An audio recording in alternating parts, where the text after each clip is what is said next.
আকাশে মেঘ করেছে, পূজা খেলাধুলায় ব্যস্ত। সাবিত্রী একটা লাঠি নিয়ে আসে। পূজা, এই পূজা, তোকে কখন থেকে বলছি আকাশে মেঘ করেছে, তাড়াতাড়ি ঘরে আয়। মেঘ করলে কি হয়েছে মা? আমি একটু পরেই যাব, আমার আর একটু খেলা বাকি আছে। আমি এখন কোনো কথা শুনতে চাই না, তুই যাবি কি না, নইলে লাঠিটা তোর পিঠে ভাঙবো। তুমি এমন কেন করছো মা?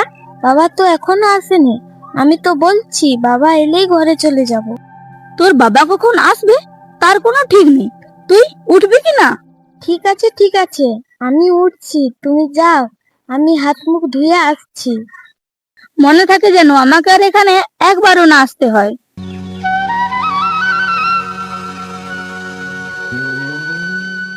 গোপাল বাইরে কাজে গিয়ে আটকে পড়ে।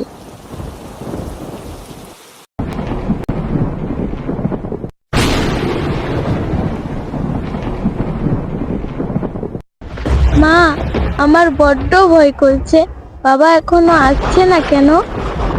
জানি না রে মা, তোর বাবার কোনো বিপদ আপদ হলো কি না কে জানে। আর একটু হলেই আমাদের ঘরটা ভেঙে পড়বে, আমার বড্ড ভয় করছে মা।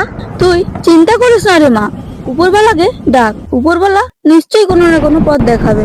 আর এখানে থাকা ঠিক হবে না মা, যে কোনো সময় ঘর ভেঙে পড়তে পারে, চলো আমরা বাইরে যাই। ঠিক বলেছিস, ঘরটা যদি আমাদের উপর ভেঙে পড়ে তাহলে তোকে নিয়ে বেরোতে পারবো না, চল বাইরে চল। সাবিত্রী পূজাকে নিয়ে ঘর থেকে বের হয়। গোপাল ফিরে আসে, বাইরে দাঁড়িয়ে সাবিত্রী ও পূজা কান্না করছে।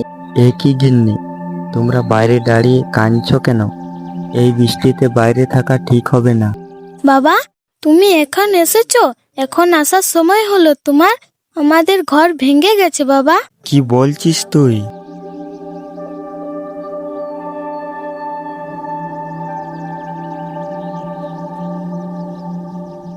হায় ভগবান, এটা তুমি আবার কি করলে?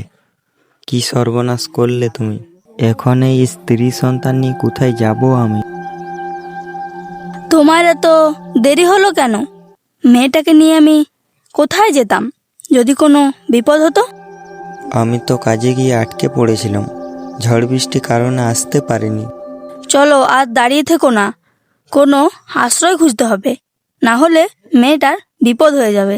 হ্যাঁ চলো, এখানে দাঁড়িয়ে না থেকে দেখি কোনো আশ্রয় পাই কিনা।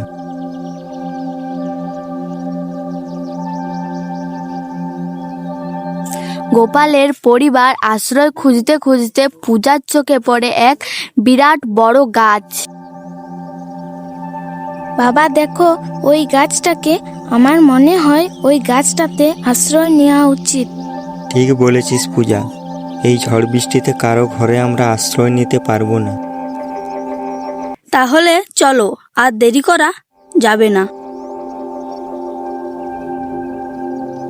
হ্যাঁ হ্যাঁ চলো, আগে পূজাকে উঠাই।